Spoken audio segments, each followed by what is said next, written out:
ជំរាបសួរអ្នកទាំងអស់គ្នាខ្ញុំឈ្មោះតានីលីថ្ងៃនេះខ្ញុំបកស្រាយមហាគីមួយដោយវីដេអូនេះត្រូវបានរៀបរៀងដោយខ្ញុំផ្ទាល់និងការចូលដល់អ្នកគ្រូឌីសូលីឥឡូវយើងឆ្លងមើលលំហាត់គេថាគេឲ្យគូរេដុកនៃតអូសែនជាមួយនឹងទឹកដែលមាន0 1.07 វ៉ុលនិងគូនៃអ៊ីដឺនិងអ៊ីដដែលមាន0.54 វ៉ុលជាលំហាត់គេថាចូលសេសមីការតរិយាការនៃប្រតិកម្មនេះចឹងយើងនឹងឲ្យថាដើម្បីសេសមីការតរិយាការយើងត្រូវសេវាលើកាម៉ាទៅយើងសេកាម៉ាហើយយើងចាប់ដើមកលេទៅមើល0របស់គូទាំងពីរអញ្ចឹងយើងឃើញថា0របស់តអូសែនជាមួយទឹកហ្នឹងមានតម្លៃ 1.07 វ៉ុលតែអ៊ីដឺជាមួយអ៊ីដវាមាន0តែ0.54 វ៉ុលទេអញ្ចឹងដោយសារតែយើងសេកាម៉ាយើងត្រូវយកតម្លៃនៃគូណាដែលមាន0ខ្ពស់ដាក់លើហើយអាណាតូចដាក់ក្រោមចឹងដោយសារតអូសែនវាធំជាងអ៊ីដឺនិងអ៊ីដយើងសេតអូសែនវាដាក់ខាងលើមកសេតអូសែនហើយសេអូសែនយើងមើលតាមហ្នឹងទៅ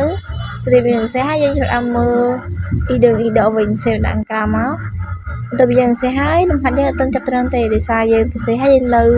ទៅសេសមីការនៅថ្លឹងសមីការនៃមួយទៀតអញ្ចឹងយើងទៅសេសមីការនៃគូតអូសែនជាមួយទឹកមកយើងមើលតាមហ្នឹងទៅមិនទៅពីយើងទៅសេហើយយើងត្រូវថ្លឹងសមីការដែលយើងឃើញថាអ៊ីដ្រូសែនវាស្មើគ្នាហើយប៉ុន្តែអុកស៊ីសែនវាអត់ស្មើគ្នាទេអញ្ចឹងដើម្បីបានអុកស៊ីសែនឲ្យស្មើគ្នាយើងត្រូវថែមទឹកមួយទៀតដើម្បីឲ្យមានអុកស៊ីសែនស្មើគ្នាអញ្ចឹងយើងដាក់មកទឹកទៅវាបានអុកស៊ីសែនស្មើគ្នាហើយយើងឃើញថាអ៊ីដ្រូសែនវាស្មើគ្នាទេ 1.4 1.2 អញ្ចឹងយើងត្រូវថែម2ហាក់បូកដើម្បីឲ្យវាមានតម្លៃស្មើគ្នាយើងសេ2ហាក់បូកមកបន្ទាប់មកពីយើងសេហើយឃើញថាវាស្មើគ្នាហើយ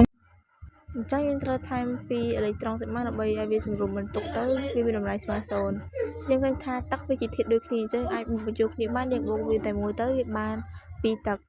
អញ្ចឹងមិនទៅពីយើងថ្លឹងគូខាងលើហើយយើងត្រូវថ្លឹងគូនៅខាងក្រោមម្ដងយើងឆ្លើយមើលមកដែលយើងឃើញថាតអូសែនព្រួយវាទៅទឹកអញ្ចឹងយើងសរសេរពីតអូសែនទៅទឹកអញ្ចឹងវាត្រូវហើយប៉ុន្តែអ៊ីដឺជាមួយអ៊ីដព្រួយវាខុសគ្នាព្រួយបានចេញពីអ៊ីដឺទៅអ៊ីដអញ្ចឹងយើងត្រូវសរសេរពីអ៊ីដឺទៅអ៊ីដយើងត្រូវសរសេរមើលតាមសញ្ញាព្រួយអញ្ចឹងមកទៅពីយើងសេអ៊ីដឺទៅអ៊ីដហើយយើងចាប់ដើមឃើញថាវាអត់ស្មើទេយើងចាប់ដើមថ្លឹងអញ្ចឹងដាក់2មកដើម្បីមានតម្លៃស្មើគ្នាតែមកឃើញថាវាលើសបន្ទុកអញ្ចឹងយើងត្រូវថែមប្រហែលទៀតទៅមកវាលើស2អញ្ចឹងយើងត្រូវថែម2អេឡិចត្រូនទៀតដើម្បីមានតម្លៃស្មើគ្នាចឹងបន្ទាប់ពីយើងថ្លឹងគូនីមួយៗហើយយើងចាប់ដើមបូកសមីការទាំងពីរនេះចូលគ្នាដោយសារតែសមីការហ្នឹងមាន2អេឡិចត្រូនដូចគ្នាហើយអញ្ចឹងយើងអត់បាច់ត្រូវគុណចូលទេយើងស្រួលចោលតែម្ដងទៅទៅយើងស្រួលហើយយើងចាប់ដើមសរសេរធាតុនីមួយៗបូកបញ្ចូលគ្នាតែដោយសារតអូសែនមានអីបូកយើងតម្លាក់វាមកដែរមកហើយ2ហាក់បូក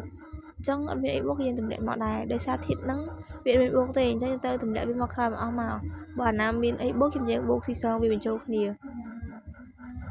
ចឹងយើងទៅសេតាមហ្នឹងទៅបន្ទាប់ពីយើងទៅសេហើយឃើញថាលំហាត់ហ្នឹងត្រូវបញ្ចប់ត្រឹមហ្នឹងហើយដោយសារគេឲ្យយើងទៅសេសមីការតរយៈកាយគេបើយើងធ្វើអីទៀតទេអញ្ចឹងវីដេអូហ្នឹងត្រូវបានបញ្ចប់ដល់ត្រឹមហ្នឹងឯង